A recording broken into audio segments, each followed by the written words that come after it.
and improving Kenya's quality of life. This online portal aggregates housing demand with over 547 registered users, of whom 52,000 have collectively saved more than 2.3 billion towards home ownership. These numbers represent real individuals striving to achieve their home ownership dreams. For example, Joseph Cairo from Ruto, who began saving on Boma Yangu and has now accumulated an impressive 895,000, more than half the cost of a one-bedroom unit. Similarly, Jemima Nyaboke, a businesswoman living with disability in Nairobi, has saved 650,000, steadily and surely bringing herself closer to home ownership. Jane Mumbi Mushina, a widow and a mother of two from Nakuru, will soon move from her rented unit, which costs 1,500 monthly, to her own one-bedroom home after patiently and with determination saving for it. Likewise, David Gagiri, a 44-year-old Juakali artisan and a father of 4, is rearing and nearing the completion of his savings to move into his own house. These stories illustrate how the affordable housing program is empowering ordinary citizens, affirming their dignity and opening pathways for financial independence. In December this year, just a few months from now, we will achieve a major milestone by handing over 1,080 new studio units at the Mukuru Meteorological Site in Nairobi, with mortgages priced at 3,200 per month. This is to citizens who today pay the same amount but live in a slum, rent that does not qualify them to own the dwelling finally. The revolutionary dimension of this milestone is that finally mortgages will no longer be the vocabulary of a lucky few, but an accessible, feasible, and convenient instrument of bottom-up empowerment, making home ownership affordable and therefore attainable. The program's benefits extend beyond housing. So far, the Affordable Housing Program has created over 160,000 jobs throughout the housing value chain. While the industry remains predominantly male, we are working to increase female participation to 30%, up from the current 20%. Our collaboration with the Juakali sector has demonstrated the Affordable Housing Program's significant potential to transform local manufacturing. In Kwale, over 200 artisans are providing essential services at various sites, fabricating components such as doors, windows, and cabinet fittings. The success of involving worker cooperatives and artisans has strengthened our commitment to support local businesses. You heard the governor of Kwale enumerate the number of companies that now work with us. To facilitate this further, the government has allocated Kenya shillings 4.4 billion specifically for payments to MSMEs supplying goods and services under this program. I was especially proud to witness the signing of the 720 million subcontract awarded to Soweto High-Rise Fabricators and Woodworkers Association in Kibra, just the event that you saw us here this morning. This partnership will greatly enhance the business prospects of these Juakali associations, now recognized as bona fide affordable housing program suppliers. Ladies and gentlemen, On this day, it is important for us to remember that the objective of the freedom struggle was for the citizens of Kenya to have full rights and opportunities to live in dignity and achieve a high standard of living with security, health, and wealth. As we implement affordable housing program, therefore, we must at the same time move quickly to complement it with initiatives that promote health and well-being and secure work and livelihoods. Thus, healthcare remains a bottom-up economic transformation agenda. We are advancing the scope of the universal health coverage to give every Kenyan access to promotive, preventive, curative, and emergency services. Through the Social Health Insurance Fund, citizens will contribute and access comprehensive healthcare benefits, and those who are categorized as not being able to pay, the government of Kenya will step in and pay for them. The value for money in this scheme will be undeniable once the migration from the National Health Insurance Fund is completed and the fund is fully operational. As of the beginning of this month, 12.9 million Kenyans were registered with the Social Health Authority, and all public health institutions and alongside 50% of private facilities were already enrolled to provide services. I urge private hospitals to expedite the contracting process to enable us complete the final rollout of the universal health coverage. To accelerate this rollout, the government of Kenya has released 3 billion shillings to settle outstanding payments to hospitals and other service providers. I know this has been a major concern for hospitals that are owed by the former NHIF a lot of money. I want to give them my assurance that from next week, we have already released the money that will go into settling some of the debts that have held back their services under our new program. Ladies and gentlemen, the time for doubt and anxiety is slowly but surely getting behind us, and the space for criticism, skepticism, and pessimism is over. Real change ushers us into unfamiliar places. Transformative change overturns old assumptions and unlocks unprecedented possibilities. Every step into the future takes a measure of courage, and the comfort of the familiar can become a temptation to hesitate or backslide. We have been here before, Kenyans, times without number. Many Kenyans were anxious about the prospects of the freedom struggle and doubted the capacity of our freedom fighters to defeat the formidable power of the empire. Some were afraid that what they saw as an uncertain future in an independent nation, in contrast with the very real, if undesirable, present in an oppressive colony. Later, when challenging the single-party monopoly, many worried that embracing democratic pluralism might destabilize the country and lead to state collapse. More recently, some hesitated as we took a leap of faith into a new dispensation, fearing that devolution could fragment the nation and that strong checks and balances might render the republic ungovernable.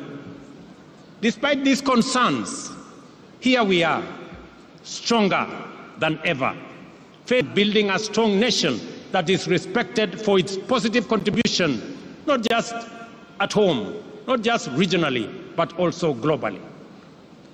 Independence, multi-party democracy, and our progressive constitution have made Kenya stronger, enabling our country to move forward and upwards, even in the midst of unprecedented challenges. What we have learned from Kenya's history of freedom struggle is this: We must not allow the fear of change to imprison us in the past, and we must have greater faith in our collective capacity to achieve inclusive transformation and usher in progress that leaves no one behind. I call on all Kenyans. I call on all Kenyans to have faith and a little patience. In a matter of weeks, SHIFT will be serving us efficiently and making the dream of universal coverage come true. I am aware that during this transition period, employees of the former National Hospital Insurance Fund will be managed in accordance with the provisions of the Social Health Insurance Act of 2023. I want to assure all the former employees and those now serving under our new outfit that no one will lose their jobs, and that I appreciate their dedication and service during this transition. We will make sure that everybody who has served in the former outfit is transitioned into the current outfit. We have implemented strong institutional and strategic measures to extend the impact of universal health coverage by developing the biomedical, pharmaceutical, and medical supplies production industries. To enhance healthcare delivery and ensure the security of medical supplies, the Government of Kenya is improving the overall supply chain, starting with capacity upgrades and the establishment of Kenya Medical Supplies Agency regional distribution centers in Kisumu, Embakasi, and Mombasa. Ladies and gentlemen, the Kiswahili saying, mgaga na upwa hali wali mkavu, is an understated hint of the promise held by our blue economy. Because of the Indian Ocean, Kwale County and coastal region as a whole abound with transformative opportunities of an immense magnitude. At present, the blue economy contributes 20 billion to the economy annually and is expected to increase to over 80 billion in 5 years. This transformation will create thousands of jobs and stimulate regional economy through increased investment in various industries, enhanced export manufacturing, and expanded overall economic activity. To begin with, we are investing Kenya shillings 2.7 billion in the construction of fish landing sites and markets equipped with cold storage facilities across the country, with 1.2 billion allocated specifically to the coast region.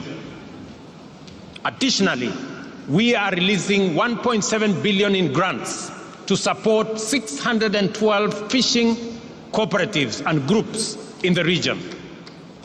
I must commend the Ministry of Mining and Blue Economy for an excellent job that they are undertaking. The Shimoni Port, Kenya's first dedicated fish port, is now 82% complete. I came to start that project months ago. I'm very happy with the progress that is made. Once finished, it will boost the fishing industry by increasing the handling capacity by 50,000 metric tons of fish annually, thereby promoting value addition for both domestic and export market. To promote and enhance aquaculture and mariculture in the country, the government is investing 2.4 billion, including 1.4 billion allocated specifically for the coast region in the development of the National Mariculture Resource and Training Center in Shimoni, here in Kwale County. This center will serve as a catalyst for the growth of productive and profitable mariculture. It will function as a marine fish seed breeding and multiplication center, facilitate research and innovation in mariculture, and offer training for fish farmers and students. to increase fish production and facilitate the transition of fisherfolk to deep water and exclusive economic zone fishing, the government has procured and distributed 123 fishing boats to local communities. And additionally, we plan to acquire deep-sea fishing vessels for offshore fishing with a total budget of Kenya shillings 600 million allocated for this purpose this year. Ladies and gentlemen, the affordable housing program, healthcare reforms, and blue economy investments go beyond infrastructure. They embody our commitment to dignity, opportunity, and prosperity for many Kenyans. We invite the private sector to join us and drive up the scale of these initiatives to provide opportunities for more Kenyans to take part in achieving lasting transformation. Together, we are building a brighter future where every Kenyan has the opportunity to thrive and winning the freedom struggle of our time. Let us remember the example of our first Mashujaa and be inspired by their values, achievements, and legacy. Let us do our part to promote national cohesion and inclusion and to combat division, tribalism, and exclusion. Let us remember that without unity, our freedom and our future would be under threat. Together, we are unstoppable in pursuit of our aspirations and immovable in the face of any challenge. By embodying, championing, and defending our national values and principles of governance every day,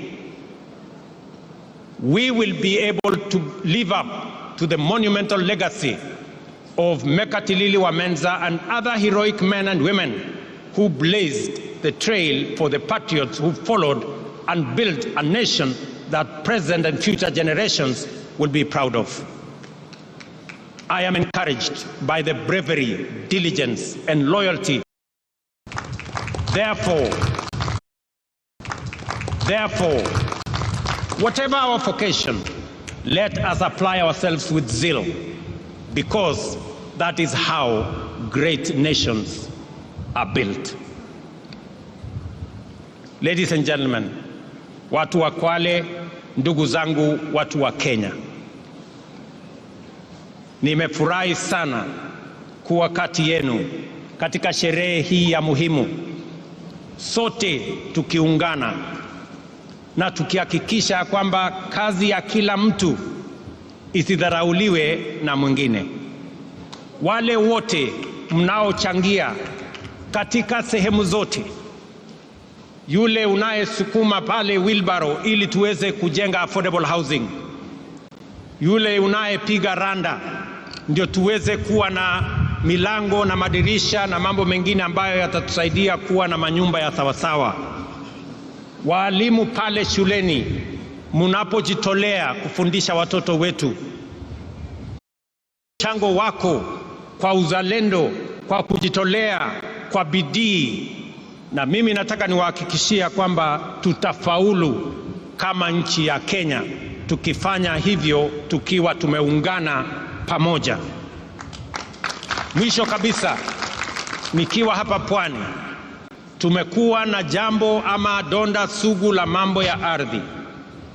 Nataka niwatangazie ya kwamba tayari tuko na pesa shilingi bilioni 1.5 ya kuanza ile program ya absentee landlords na kusaidia wananchi ambao wanaishi katika mashamba ambayo sio yao, tuweze kuwasaidia wawache kuwa maskota, wawe wenyeji, kwa sababu tutaungana na wale ambao mashamba haya ni yao, tuweze kununua, ndio tuweze kusonga mbele pamoja. Na mimi nataka niulize magavana wetu pamoja na wabunge na wale wengine wote, tuungane katika safari hiyo, ndio tuweze kukomboa watu wetu kutoka mambo ya uskota. Asanteni sana watu wa Kwale, asanteni sana ndugu wa Kenya. Thank you very much. God bless you all, and God bless our great country that we love, Kenya. Asanteni sana na Mungu awabariki. Naomba kwa heshima sote tusimame. kwa wimbo wa taifa. Kwa heshima sote tusimame kwa wimbo wa taifa.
Basi Mheshimiwa Rais, niombe kwa heshima tuweze kusubiri tupewe itifaki ya kufumukana mahali hapa.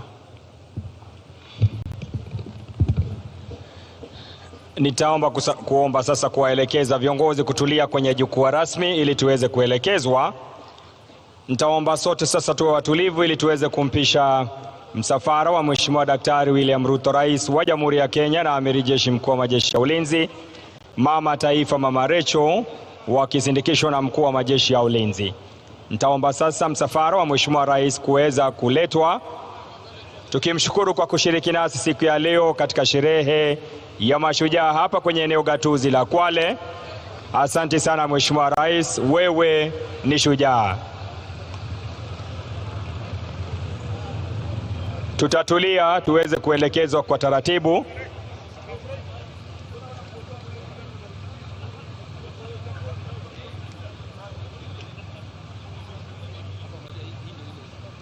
Anaondoka Mheshimiwa Rais Daktari William Ruto, Mama Taifa. Atasindikishwa na Mkuu wa Majeshi ya Ulinzi. Niombe tutulie, itifaki itazingatiwa kadri tutakavyoondoka. Mheshimiwa Rais, shukran, uwe na siku njema. Mkuu wa Majeshi ya Ulinzi ataondoka, kwa hivyo nitaomba msafara uweze kupita, atafuatwa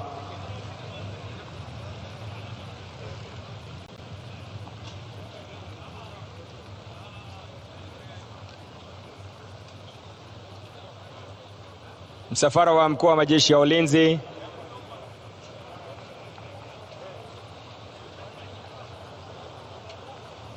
Vile gari la Profesa Kithure Kindiki liweze kuingia, gari la Mkuu wa Mawaziri, the Prime Cabinet Secretary.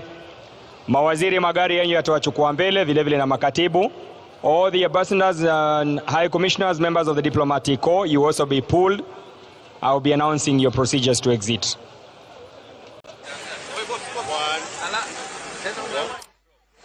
Indeed, that has been the Mashujaa Day celebrations here in Kwale. Tushangilie Kenya, taifa letu tukufu, Kenya tunayoipenda, Kenya nchi tunayoipenda, nchi yenye baraka, Kenya nchi